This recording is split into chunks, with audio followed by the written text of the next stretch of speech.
Man, you're trying bro. to get food in, you're trying to get all this done. It's I tough was on being the you. I was on the phone with I just bought a new truck, and I bought it like kind of under red line under the gym because I use my truck for work. But my address for the gym and my home address are different. So they're trying to get all this paperwork approval that proves my home address is my home address. Is a nightmare. So Yeah, it's I tough. It's tough being an entrepreneur, man. Nobody gives you any respect. man, I was like, did they not believe that I live where? Because my driver's license is, when you get your driver's license, it lasts like mine lasts like 10 years, and so it has my old home address on there. So anyway, it's been a nightmare. They're like calling me. We need a different form of verification. At some point, I'm like, just come over to my house and see where I live. Oh man. Well, Anyway, you made it. anyway, That's yeah. the important bit. I'm trying to get rid of this. Let's see. How do I get rid of that? Let's just do this. Get rid of that. All right. Well, obviously enough, I have the pleasure of having Devin back with me here, an expert in his own right, um, discussing his first love. Well, probably not your first love, but certainly somebody that. Here's somebody popping. I think we got comments. Let's go see who this is. Yeah, look at that, Joshua Cruz. What's up, He's saying Josh? hello. Joshua. Nice, Joshua. Good to see you. Look at that. There you go, Joshua. Haven't seen me in a while. Appreciate it. I put Josh right down here for a minute.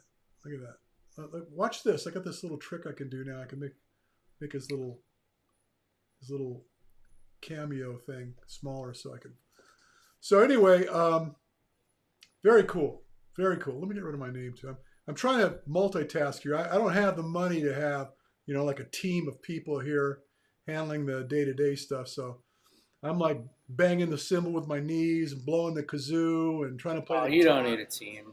You don't need a team. all at the same time. So we're going to talk about strength training, weight training. Last week we spoke about body weight exercises. By the way, I did put those a PDF file of the training approaches in the link below. So here's what I've concluded. And I don't know if you agree with me, but I'm going to put it out there. It really is not about the selection of exercises. It's the application of the exercises, right? Yeah. Yeah. So it came to mind as you and I were kicking this around, and we approach things differently. I've been living in this endurance world for a very long time, and of late you're more into this power strength component of things, which is great. Which is great because we're offering up two different views, and they're Yep. not necessarily different views, but the approaches are different. So we essentially took the same exercises and we modeled them in two different fashions. And so what I Yep. did is I put both of the, if you haven't seen it, the PDF, which is attached here on the link, side by side, your workout, my workout. And essentially we basically took the same exercises, and it was just a function of the way you approach the work that's going to make a big difference in the outcome. Yep. They feel different too, I'm sure. Oh, yeah. Clearly they're going to feel different. And now I'm curious to know if people are going to do these workouts where they come back and let us know whether they thought it made a big difference, which one they like better, and so on and so forth. Yep. So, This is definitely they're both skinny boy workouts though. There's no weights in them. well, yeah, I know, but we're going to talk about the big boy workouts now, right? Yeah. And ideally, and I don't know, because I didn't write these down, so I did write them down, but I didn't show them to you. The exercises that I felt would be my 5 choices. And, I know people have gone over this a million times. If you just to give you an idea, I was going to Google strength training exercises or weightlifting exercises or dumbbell exercises And you can't imagine how many times you're going to see the 10 best this, the 5 best that, the 3 best that. So everybody's got their own little opinion about it. But of course, they're not professionals like we are. So, it doesn't hold water. Bunch of weenies write that stuff, man. Bunch of weenies. Yeah. So, anywho, I don't know. I mean, we're not going to drag this on all day long, but I think it's important that we kick this off. And as we did the first time, once we kind of conclude what exercise and how we approach them, I'm going to create another PDF and I'm going to post it on the next broadcast. Let's do it. And so, by the way, the next broadcast, I'm giving you a break. I was asked by an old friend to come on and discuss the flow training concepts simply because he's training for CIM, the California International Marathon. Mm-hmm. And, this guy's quite a runner. And so he messed around with some traditional stuff. Well, not messed around. He put, most of his life into traditional style training. Tried my flow training for about 20 weeks. Saw some amazing results. Then he flipped the switch, went back to old school, doing the things he used to do. And he noticed that it wasn't as good as the stuff that I was having him do. So he wants to talk about it. So we're going to do that next week. And then, obviously enough, we'll take comments, what have you. But anyway, that's for next week. And for this week, Devin, let's roll out. Let's go top exercise down. Let's go. This is easy. Deadlift. The number one, you can tell a lot about somebody, not only how they deadlift, but how much they can deadlift.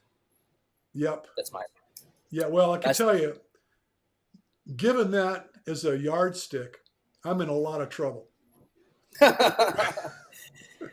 But hold on the topic of the deadlift, there is only one kind of deadlift, and that is a traditional barbell deadlift, not a sumo deadlift and not a trap bar deadlift, just traditional deadlift. I don't care if you go overhand grip or mixed grip, but it has to be traditional. I don't do the sumo. I don't do the trap bar. None of that. Gotcha. Well, that's fair. Now, it's interesting that you brought that up because in my mind, and knowing you and knowing the way you run your business, you don't keep barbells in your place, do you? We do, but we don't do them in the application of our group fitness classes. All right. Because obviously enough, if you're going to, and I know in your case, you have deadlifted 500 pounds, probably greater than that. Yeah. And you can't do that with dumbbells. No. So you need, if you're going to go big boy, you got to go barbell, right? Yeah, you do. Yeah, you do at some. Now, if somebody's like we'll call them like a novice in the gym. For me, I think novice if you have like a year and a half or less of consistent strength training, you can get away with a good amount of dumbbell training. You're going to have to apply different sorts of tempos, like eccentric reps, maybe higher volume to get stronger. But after you kind of break out of the novice zone, we'll call it 2 years. You have to grab a barbell. There's no way around it. 2 years.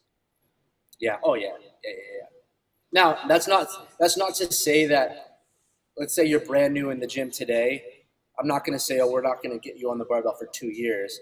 I'm just saying you can get stronger with dumbbells in your novice phase of training, which is like somebody's really new. Maybe he's never weightlifted, or they're coming from a strictly endurance background. They're traditionally pretty weak posterior chain athletes. You can get strong with dumbbells. So it's interesting that Joshua is on listening right now, because I saw him posting something on Instagram with him doing it was a deadlift, barbell deadlift. Mm-hmm. And he was tapping out. You could see he was at his max effort. Trying to find it here. And, was he doing the roller coaster? Yeah. Well, assuming the roller coaster being that his spine was in complete kyphosis, he was like, he was upside down in his back. And I was grimacing watching him do it. I had a comment. I said, dude, please get some help. Somebody needs to show you how to do that before you check yourself before you wreck yourself, is what I think I told him.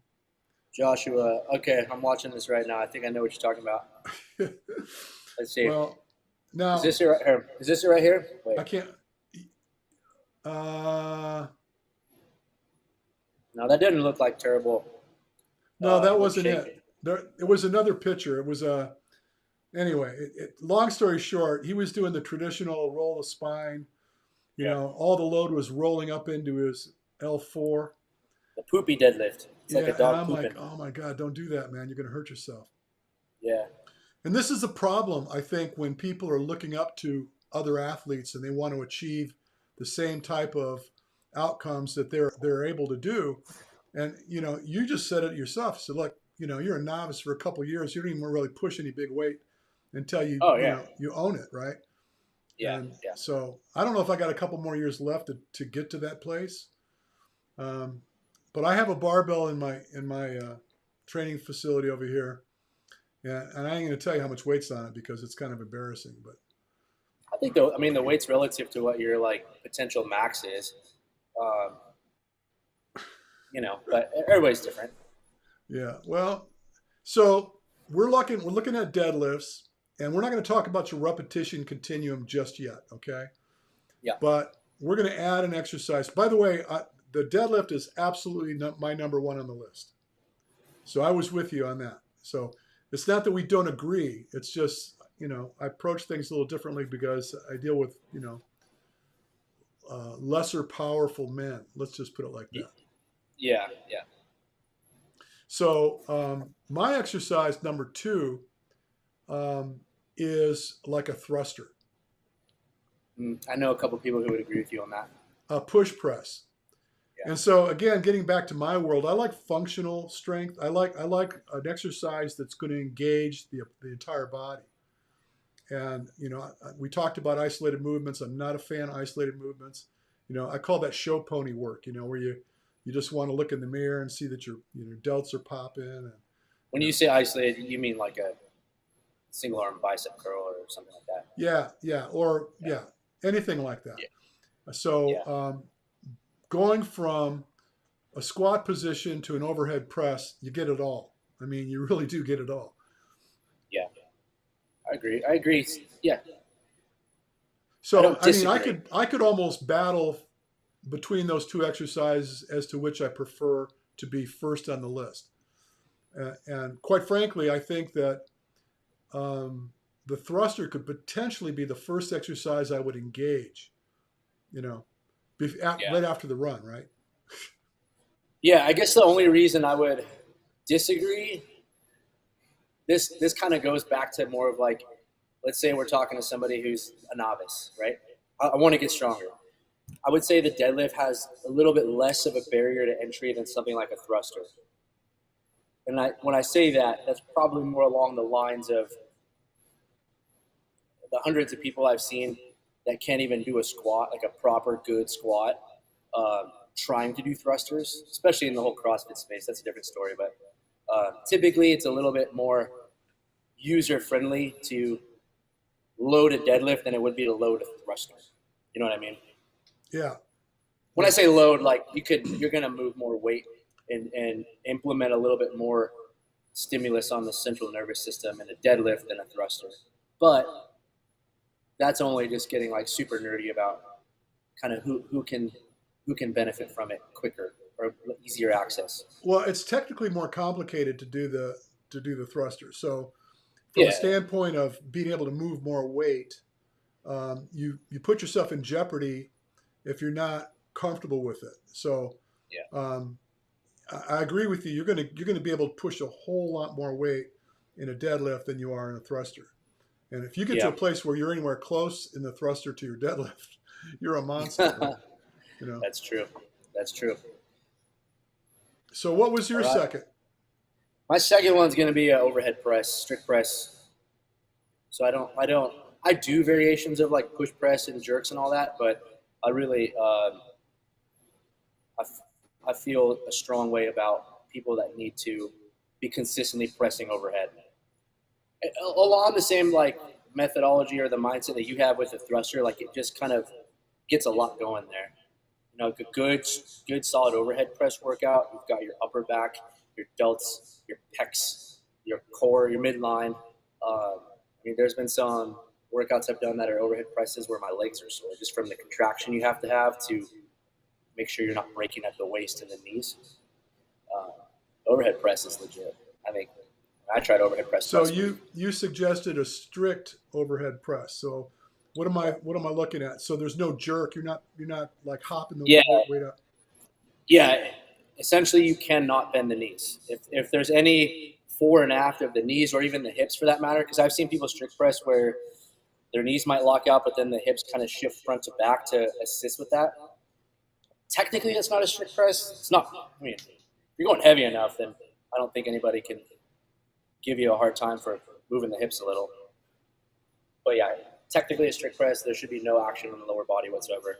And How there's do you different feel? variations you can do it. How do you feel about seated? I was just gonna say that I really like seated strict press or even like a Z press. Have you seen the Z press before? No. That's one of my favorite versions. You sit on the floor with your legs out in front of you, like almost in this grounded L sit, and that completely takes away any ability to shift the hips. It exposes a lot of shoulder mobility impingements if you have any, for sure. Well, Because I'm you end up sure. like, if your Yeah. shoulders are tight, you're gonna lean it back, press it out here Right. versus up there. Yeah. But the Z press is another version of a strict press that's killer, and you don't have to go nearly. You can't go nearly as heavy on a Z press than you would like a standing press. So it's kind No. of nice. You can requires less warm up, and it's almost just as effective. Well, now what it conjures up for me when I think about it. Now, again, you know, you prefaced your first exercise by saying a couple years worth of development. Now, Yeah. this is an exercise I would believe that in order to effectively push a lot of weight, you've got to have developed a tremendous amount of core engagement strength because otherwise you're jeopardizing your spine. I mean, just sitting Yeah. on that's just loading your spine like crazy. Yeah, especially if you're on a traditional standing press, that's not good. If your shoulders are super tight, there's almost like not a lot of benefit you're going to get out of a strict press. You might as well bench press or something. The overhead press was also on my list. What number was that for you? Um, I don't recollect, to be honest with you. It was probably number three. So now here's the conundrum that I had because I'm looking for opposing movements, right? So Yeah. if I push, I want to pull, right? So my thought was the deadlift's a pull, the overhead press is a push, Yeah. and then thinking in terms of I'm kind of avoiding squat because I don't know. I mean, I squats are big too. Um, Also a push. I was more inclined to go with, and it's funny because we talked about lunges last time too, and I thought a lunge is an important exercise. Now, weighted lunges are, or a split squat. Again, we had split squats. A split squat loaded is, and we discussed this, I think is a much more beneficial move than just a traditional squat. Now, I guess the advantage of the traditional squat is you're going to push a lot more weight. The question is where the load's going. Yeah, and that goes back to like how advanced are you in the gym? Because if you're not able to have good posture through a squat, you're not only like holding yourself back by how much load you can have, you're probably putting the load in the wrong places to get the benefit, which is where I would just say lunge instead. I did a podcast with a guy, and I'm embarrassed because I won't remember his name. The guy was in Norway, but he's a French dude, and he's a technician for powerlifters. And we had this conversation. I listened to him on somebody else's podcast, and I thought, wow, what a fascinating guy. So I got him to come on my podcast. Cool guy. And he was talking about passing the muster with his athletes. Like, if you can't walk with a significant amount of load at the shoulder line or even overhead, Like a carry, like we walk as a he doesn't carry or want something you. like that. He doesn't want you to try to do a squat of that nature, of that much load, because he said a lot of guys, what they do is they'll compensate. So you see their hips shift because they're loading one side as opposed to going straight up with the load. And if you can walk with it, it causes to pull that compensation out of the lift. And I thought that was an interesting approach to things. And I'm probably Yeah, butchering the shit out of what he explained to me, but just the concept alone was interesting to me. no, that makes sense. I've seen a lot of people when they kind of get maybe too excited about how much they're trying to squat in a lower volume sets. The hips definitely kind of you're coming up in a straight line, and then it's off to the side, and then you finish it out. And that, I mean, that's truthfully just kind of a weird imbalance. Everyone's Well, yeah, you could up to you could have scoliosis, yeah, something like that that's kind of tossing you off. So, but anyway, long story short is I wanted a bigger pull, and so obviously enough, doing a pull up it trumps almost anything else. Where I mean, you could load, you could. I mean, if you could stack, if you could get to a place where you could do 15 strict pull ups, then you could start thinking in terms of maybe adding some load, loading them. Yeah, right? But I'm just really keen on a pull up. I'm with you on that. Other than I don't know that I would consider a pull up like a I don't want to say like a weighted exercise, but I wouldn't consider that like a compound. A lot of people are going to disagree with me on this, but it's not like I wouldn't consider it a lift. Are you lifting your body weight? Yeah, but you're not really. It's more of a body weight exercise. Like you said, you can load it, but essentially you're still moving your body through space versus moving an object. You know what I'm saying? Yeah. Well, I totally get. Well, first of all, you're locked in, so it's actually closed chain, Yeah. and I think that's the distinction. To some degree, that's the distinction. I guess somebody could argue that too, but they say, well, your legs are, locked in when you do any kind of press off the ground. So somebody might argue that that's closed chain, but it's not because I guess for closed chain, both ends need to be connected, right? Yeah, they do. Yeah. So otherwise, it's open chain. So never mind what I just said. So what else did you have? Front squat. That is, I'm not for me. I'll put myself in line with this. I'm so biased to front squat. I think it's the best variation of squat there is. I don't. I back squat. I don't like it. I don't think it's very practical that you would ever load something on your back and then take it down to the floor. I like front squat. I just personally feel, and I've seen with my clients, more of a physique change, more of a power transfer change, quicker adaptation to other lifts through a front squat.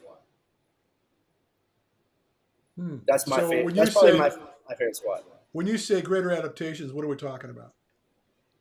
It transfers better to like other things like a power clean or a squat clean. If you want to get technical with the Olympic lifts, a thruster, right? It's kind of the precursor. Like I would never have somebody do thrusters until I get them a strong base in front squats. That makes a good point. Yeah.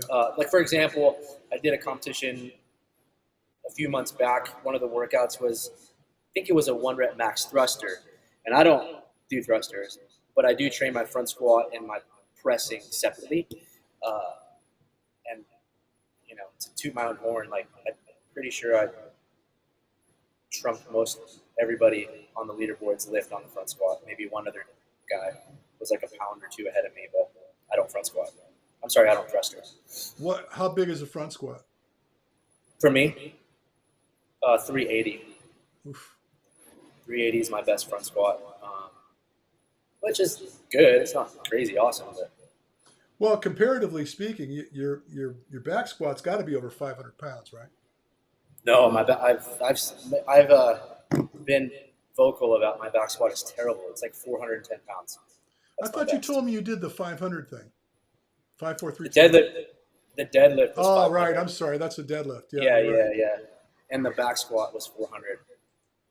Okay. And that was makes sense. the only lift I was like, I hope I make it because 400 isn't crazy heavy. But I just historically the way I'm built, back squats are not in my favor. Got you. I don't have a long torso. So we've got in your corner, we've got the deadlift, the front squat, the strict overhead press, Yep. What else? Let's see, my next one. Walking lunges. That was my next one.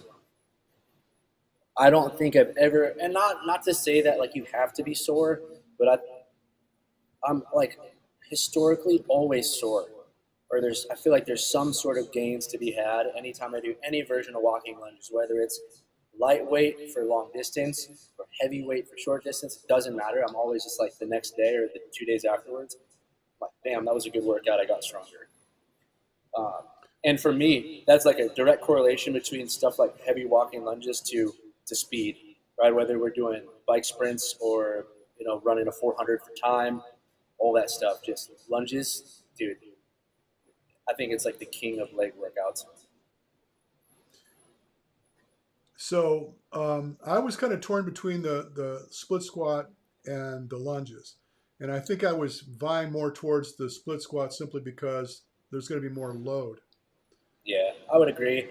I kind of think they're in the same family, if there was such thing Absolutely. as family. Uh, Similar, like if somebody was putting together a strength program for themselves, and week one they did walk-in lunges. If they didn't want to do it again the next week, they could sub it out for split squats or something like that, and you would see uh, just as much, if not more, benefit from alternating those exercises, depending on what your goal is. So we missed, I mean, we kind of differed on the idea about doing the pull up. What would you Yeah, do for the pull? I Engaging don't know. lats, things like that, where you're trying to get after the big back muscles. Pen lay or a bent over row. That is I figured killer. you're going to say that. Yeah, Um, I like a bent over row. Matter of yeah. fact, I did some just yesterday. Matter of fact, Look at you. Look I at you. know, I know, and I was like reveling on how weak I am. I said Trying I to keep, get. you know what? I'm my worst critic because the problem with getting old, since you brought it up, is that you've had history. You can reflect back on the things you could have done, years ago, and it's just I don't know. It's a chemistry thing. You just don't have the same testosterone levels, and the hormones aren't Yeah. like are Let me different. ask you this: what did you? Do you remember what you did? Like what your workout was around the bent over row? Well, yeah, it was pretty simple. I had been out on my bike, and I came back Uh-huh. in, and my wife was training. My wife exercises religiously in our little gym up here, and Yeah. she was on a Concept 2 bike, and I have a barbell set up in there, and I put it out there purposely for me to reach for it to do some deadlifts because my posterior chain sucks. It's just like the worst. And so I'll reach in there and I'll grab it and I'll do some pulls. And then while I'm there, I thought, why not just go ahead and use the same weight for a bent over row? And Yeah. ironically, I'm able to do the same weight in a bent over row as I can with a deadlift. Nice. Yeah, well, no, that's not nice because it's pretty I know. I'm weak. just getting. I'm being sarcastic. Yeah. No, so but anyway, but I do identify that um, a good back exercise to get after your rhomboids, get after your lats, that kind of thing, Yeah. Yeah. is a bent over row. Yep. So I now like that again, one. here we are again. We're kind of like circling the wagons, and we're kind of dealing with the same types of exercises. Then the question is, how would you sum it up? Now, you know where I'm going because I'm going to Yep. throw some cardio in there because I want to have the work elevated without too much break, Okay. and that's typically the way I like to do things. Is I don't like a lot of rest in between. So if when you're trying to push a lot of weight, you need more rest, right? Clearly, I would agree 1,000%. The more the better. The more rest, the better. If your singular goal is to increase strength, no, you have to sit down and do absolutely, you nothing. have to do it. So the limiting factor, and I used to tease guys, said, look, if I told you do 10 reps with your 10 rep max, you mentally you're already down with it. And then if you're in it and you're like 8 reps and I say, now give me 7 more, Yeah. mentally you're already shitting the bed because you don't think you have that. Right. And so what I like to do again, because the timeline being that if you could, well, I'll give you an example. I have a workout Now you got to keep in mind I'm dealing with different folks. Okay, this is a high rocks athlete. Actually, a couple of them. Yeah. And matter of fact, one of them is an OCR athlete. So I like this workout. I built it because it encourages cardio component with strength. So here's what it's called: Jimmy's Wheels. So you got to get on the treadmill at a 6% incline, and Okay. you start at 6.5 miles per hour. So Okay. you go 1 minute on the treadmill, you get right off the treadmill, and you go right into a squat. And you What kind? squat with, and I start light. So we started with 125 pounds. So it's AMRAP. You can do as many reps as you can do with that weight. And then you go right back on the treadmill. And this time you elevate the treadmill 1%. Okay. And so you go back from the treadmill to the squat, and the incline changes in 1% increments every set. So the goal is to try to get to 15% incline without changing the speed. So you're still at 6.5 miles per hour, but you're increasing the load on the squat by 20 pounds every round And it's until, there's just a I guess you're squatting to failure then, or like you said, as many reps well, as you so can. when you get to the place where you're no longer capable of picking up at least 60%. Wait a minute. When you fail by 60%, I'm sorry. Okay, So in other words, I you, get what you you're get saying. to a place where you're at a place where you cannot produce more work in a Yeah, reasonable timeline, right? So, and what I got guys doing is they're starting to fail at about two. One of the guys failed at 2:05, and so you're looking at 10 sets basically, and is it? We're back squatting. yeah, back squat. So the interesting thing about it is that you're charged with that 1 minute on the treadmill at that progressive incline. So 6.5 miles per hour is not very fast, but when you get to a 9% grade, it starts to get a hold of you. 10, Yeah, 11, 12, 13, 14, 15% grade. And then you're starting to get into like, around 200 pounds worth of weight in the squat. Um, it starts to get a hold of you. So now I'm looking at muscular endurance. I'm not looking for a big lift. I'm looking for engaging the quads because these guys are having to climb. So OCR World yeah, Championships is going to be in Mammoth.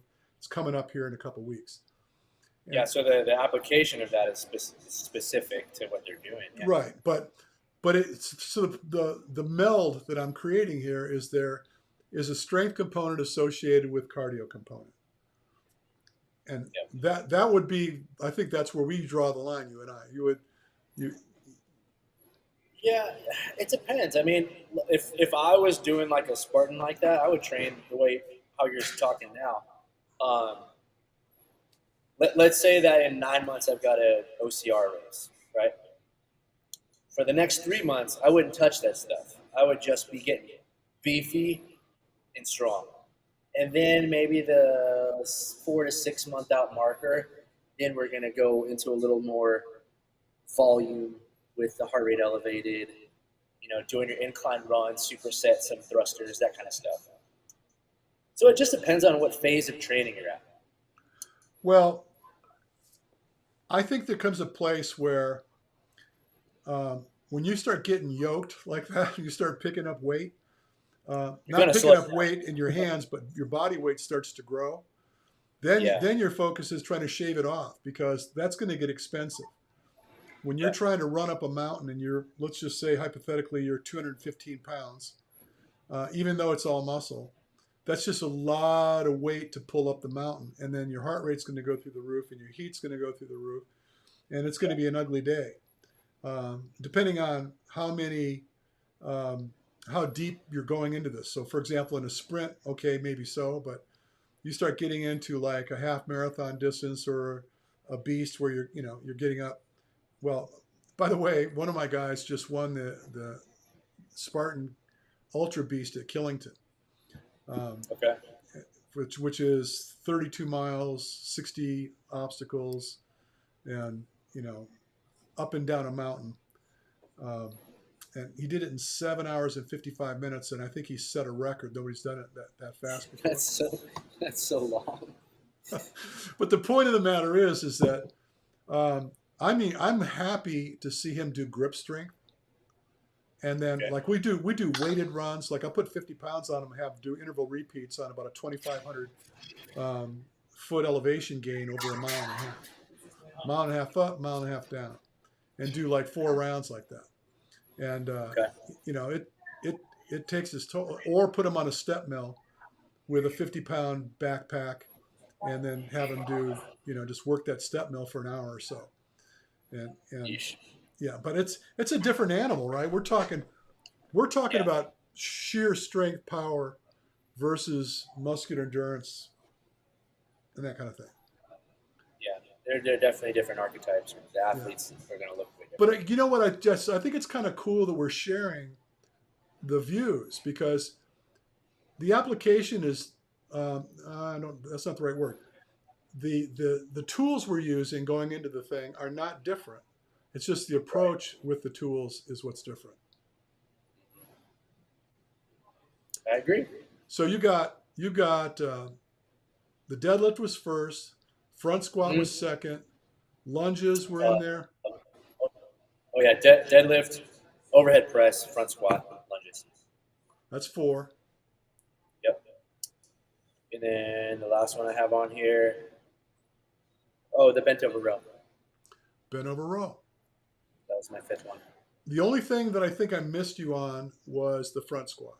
It didn't occur to me. Yeah. It just didn't occur to me.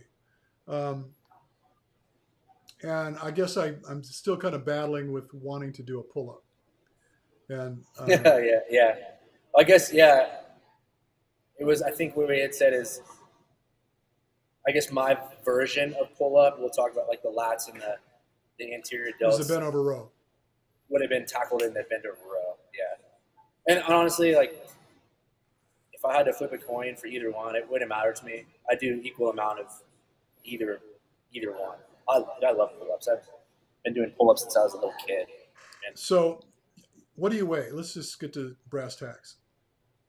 207, Okay, so you're 207. How many repetitions strict can you do on a pull up? 28, 28. I did 28 last year. Wow. Okay, Yeah. so let's use 208 pounds on the bar. And how many bent over rows could you do without having to set it down? Like a touch and go type of deal at To the 207, chest, 208. full extension in the arm. Probably somewhere between 15 and 25, so maybe a little bit less volume on that. The problem with the bent over row for me is you're, you're, rec- you're recruiting your lower half too. And I think a lot of people experience this with heavy bend over rows. You get kind of lightheaded, just super dizzy. Every time I do those, I'm like, I put the bar down and I have to like sit down for a second. There's so much static bracing that happens in a bend over row versus a pull up. You can kind of breathe through it. If you're breathing too much in a bent over row, then your spine starts to get loaded, and that's not ideal. I see. Well, all I was trying to do is get a comparative to see what would be more work. And it Mm. sounds like that the bent over row would be more work. Yeah, I would say it's going to take more out of you and less volume. Well, the point of the matter is that for me it'd be flipped. Like for me to pick my fat ass up on a pull up bar compared to doing Yeah, a bent over row, I can move more weight in that braced position than I could trying to pick myself up in it. I think the thing with the bent over row is you're still going to accomplish a lot of that building your lats and stuff and your pulling strength. And the amount of people who can do a bent over row completely trumps the amount of people who can do one strict pull up. So if I get anybody in the gym and they can't do a single strict pull up, no big deal. We can get your back strong with the bent over row. Might not be heavy, but you can get there. When I get done with this, I'm going to go in there and I'm going to do some bent over rows. You should, man. Do a 5 by 18 eccentric. You'll pass out. So when we get done here, and we're getting ready to wrap this up because we can only kick the mule so far, right? True, Um, true. we're going to generate our workout, smush them together, and put them out there for the public to play with and see what they think. Okay. Because I think it's just fun. Offer up a little I something, agree. something for people for taking the time to listen. I agree. So before we go, we've got you got anything happening before the Nashville games? From me personally, or like as a business? No, well, I don't know. Let's. You got something interesting? Can't talk. Interesting to share. Man, I've been thinking of like something cool to do again. Like I said, I just did that 5 4 3 2 1 challenge. So I'm in the process of thinking of something weird and obscure to do that nobody's done before. Uh, I don't know what that's going to be yet, but I have a couple ideas. It has to be something weird, but also really hard. Well, I looked that up, and there was a lot of people that really dug that. It was like 105,000 viewers for that. Yeah, I've been going through the comments and trying to, write back certain people because there's a lot of it's polarizing, right? It's either like, oh, that was super awesome, or so and so thinks they could have done that when they were on the high school football team, which is great. That's great. Well, Cool. Go we do. talked about this. I shared it with Hunter, and he's such a dick. It's, it's like I said, "Hey, what do you think? Can you do this?" He goes, "Yeah." So he's texting me, right? Yeah. Doesn't say anything else. I said, "So have you done it?" And he goes, "Look, I'm not into that hillbilly bingo." Some shit like That's that. great. That's And then he great. starts, No, then he calls me. Then he calls me and, no more texting. He's going to call me. He calls me and he starts giving me the excuses of like, well, I'm focusing. I got world championships coming up. I don't have time for this silly shit. He was giving me all got that to kind of make that thing. money. And I'm like, Yeah, whatever. I said, but you didn't have to be a dick. You could have just said, no, I never tried it, or yes, I did, or whatever. You didn't have to. yeah. You didn't have to go off and start, you know, bringing up this hillbilly baloney. He's giving me crap because I moved to Tennessee. That's what it is. Oh, that's right. Yeah. He'll he'll be out here someday. He's trying to get me to go there. He wants me to go to California and do some stuff with him. And I, he's doing some kind of a camp. He goes, come on, you got, stop playing. You come out here, and I'm going to get these elite dudes out here, and you're going to get in front of them and do your thing. I said, well, you got a minimum of guys need to sign up. I was gonna say, yeah, you got to do it. You got to get paid. Well, I'm not going to, it's a big trip. It's like, my wife's going, well, right now, because it's the time, he wanted me to come like next week. I said, the timeline is so short for me to Yeah. get there. I think a round trip ticket was like $900 or something like that. Oh gosh.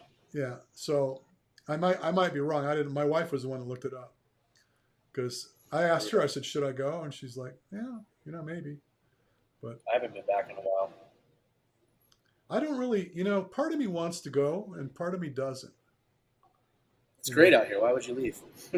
I kind of miss the Pacific Coast Highway. I agree with you on that. I used to ride my bike there all the time. Me I quit too. riding my bike when I moved to Tennessee. Yeah. Well, I'm kind of like landlocked in my bike thing. It's like I'm afraid to get killed by a car. Yeah, that was my fear too. But anyway, so that's going to be a wrap. We are going to post the workout. It's going to be showing up in the details for the next thing I do with Blue Benetton. By the way, Cool. Blue is an elite marathoner.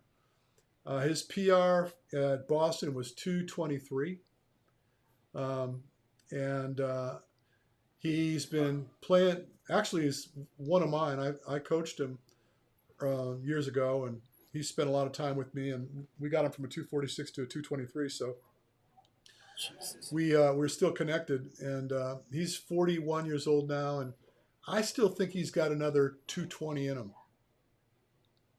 It's a good age, man. You got a lot of muscle maturity at that age, and It's, also just the mental bank to pull from to well, be able to handle CIM that. is going to be an easier course than Boston, and so given that he's also able to train where he's going to race, because he lives in Malibu, I think it is.